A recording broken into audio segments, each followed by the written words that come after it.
Welcome to Dodger Fan Weekly. I'm Adele. And I'm Annadelle. And we love the Dodgers. And here's Howard. Hello, Howard. Hi.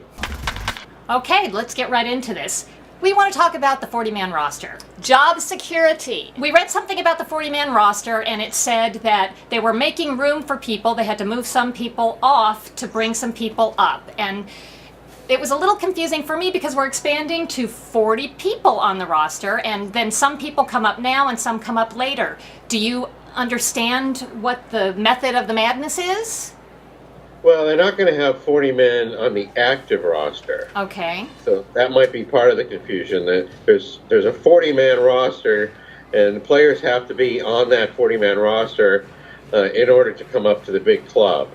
And guys like Verdugo, for example, and Dixon and Wilmer Font were not on the 40-man roster at all, ever in their Dodger career. So they had to remove people by putting them on the 60-day DL or designating them for assignment in order to have space for those guys. So Dixon was pretty much of a surprise. Font was a little bit of a surprise as well. It's up to 40 guys on the roster they can have. They can have up to 40, but they won't. Okay. Now, we're going to talk about position players because pitching is a whole different ballgame, and we'll do that later in the show. So we have some questions about people that really are possibly going to lose their job.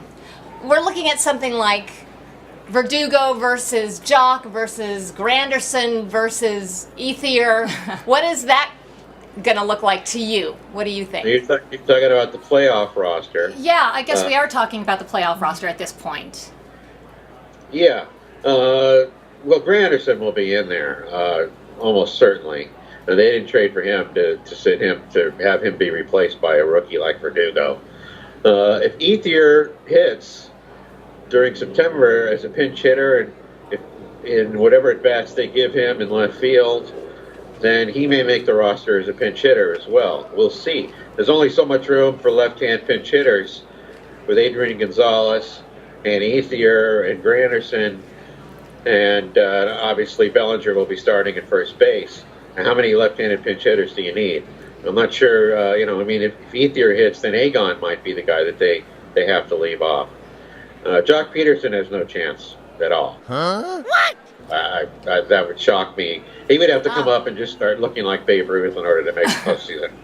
Really? So Peterson, it's your prediction he's off the playoff roster, and yeah. Well, then the outfield, it's so crowded anyway, and so what about Chris Taylor then? Who? Chris Taylor. Chris Taylor? Well, yeah, he's not going anywhere. The only question is whether he's going to play left, center, short, or second in various appearances. Yeah, he's going nowhere. If Verdugo really hits and looks like a major leaguer, then they can stick him in center and move Taylor back to left. So we'll just see what happens over the last month. So a player that's been in the minor leagues that makes the 40-man roster can make a playoff roster even if they don't have to have a certain number of games? Exactly. Okay. But they wouldn't put him on the roster if they weren't excelling at the major league level. Okay. You mentioned Agon and Adrian Gonzalez, and he's a sentimental favorite, but do you think there's a chance that he wouldn't make the playoff roster, honestly? You'd think he would make the playoff roster. I mean, it would be a really big story if he doesn't. Yes, it would. But he's not going to play first base, and if he did play first base, it would only be against right-handers, with Bellinger moving to left. And if he's not hitting, if he's not lifting the ball and hitting for power, then, it's really hard for me to say. I love Agon, but right now I don't know. I mean, if it's between him and Ethier, they'll just go with whichever guy is hot then. Better. Now, who do you think, going into this stretch, Barnes is, a pretty consistent hitter. And Grandal is hit or miss, as they say. Right. So, yeah. What are your thoughts on that? Well, they're both Grandal will catch against right-hand pitchers, and Barnes will catch against left-handed. It's going to be pretty close to a straight platoon in the playoffs, unless certain guys like Kershaw want certain catchers. Like in his example, it would be Grandal. Okay. It's possible that Kyle Farmer will make the team as the third catcher. Interesting. They'll probably have one more spot because they'll go with 12 pitchers, 4 starters, and 8 relievers, probably, as opposed to the usual 5 starters and 8 relievers. So they have an extra spot for a position player. Could be Farmer. I don't think it will be, but it could be. So Howard, do you think chemistry has anything to do with the decisions they make for the final roster? Well, yes, but I don't think there really are any chemistry issues. So really, they're going to try to pick the 25 best players. Well, some Twitter people might see things a little differently. As an example, when Aegon came up, we started losing. When you came in, Bellinger got hurt. And, so things kind of went askew, and there was some chemistry that, the DNA changed. And is it a coincidence that the team started losing when Jock Peterson went down? Right. Well, all those guys will be in the clubhouse. So they may not be on the roster, but they're all going to be hanging out together. So I don't know that that's really too much of a consideration. Okay, so now let's talk about pitching. So, Howard, what's the matter with you? Me? You. What's wrong with who? What's up with you? Is you okay? Yeah, I'm okay. Well, thank you. How about you, Darvish? Oh, that you. Yes, that Yeah. you. Oh, you. That's a good question. Seriously, the question about you. You, Darvish. What do you think about his ability? Oh, he's great. So you think you is going to be there? We paid enough money for him. He has to be, whether he's good or not, I guess. Wood is only on the 10-day DL, is he not? Well, yeah, but he's coming on. Yeah. Yeah, so He'll be on. he should be fine. In a 5-game playoff series, there are usually 3 pitchers. So who would those 3 starting pitchers be? Well, I believe it'll be 4, not 3.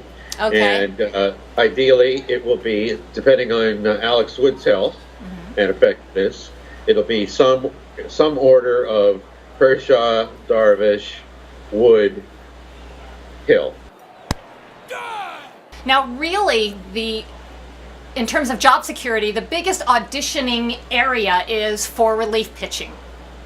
Yes. And I know we have a ton of relief pitchers ready to go. So, who do you think is going to make the roster for playoffs? Well, that's to be determined. It's the left-hand relieving spots, plural, that is the biggest issue. You've got Luis Avilan, who I think is a lock. And then you've got the 2 Tonys, Tony Watson and Tony Cingrani, neither of whom I am particularly impressed with. Okay. And then the young guy, Paredes, who's just filthy.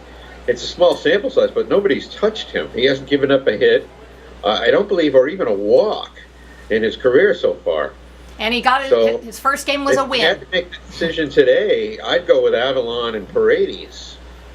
But you don't have to make the decision today, so we will see. No. I'd be surprised if they went with 3 lefties in the bullpen. So that's going to be a tough decision. And also, do you think that Hyun-Jin Ryu and Kenta Maeda are auditioning for the bullpen? They are, and both of them did pretty well in relief roles earlier in the season, but that's going to be tough as well. They might both not make it. One of them might. They might both miss out on the first round. And then you never know. There could be injuries, ineffectiveness, and they could assuming there is a second round, they could change the roster for the National League Championship Series. Let's go, Dodgers! So I have some prediction questions and some opinion questions, actually. When we go to the playoffs, because we are at least going to go to the first round, who do you think we will meet, or who do you prefer that we meet in the first round? I certainly don't want to see Arizona, so I'd like to see Milwaukee or Colorado. And I guess between those two, I would prefer Colorado. But And- I'll take whoever it is. I'll take Right. whoever it is. Okay. Nobody scares me. Oh, good. Well, nobody scares us either. We think we're going all the way. Who do you predict that we are going to be playing in the World Series? Oh, that's a good question. I don't usually predict out that far, but Oh, I think okay. everybody's talking about Houston. Well, and, yes. and to me, Cleveland is the class of the American League. But Houston picked up Verlander, so I just think they're really good, and they had that experience last year. They came within a whisker of the World Championship, and if I had to predict, if you're asking me to predict, I think it's going to be Cleveland. Howard, thank you so much for being on our show.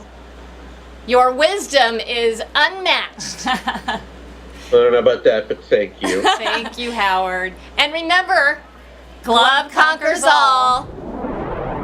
congratulations to Erica. She correctly answered the question from our last episode. And she wins the Breaking the Color Barrier bobblehead. Congratulations. And if you answer this week's question correctly, you can win Howard Cole's favorite player, a Yasiel Puig action figure. And the question is, Who did Howard predict the Dodgers would face in the World Series? I'm Adele. I'm Annadelle. Don't forget to tweet. See you next time.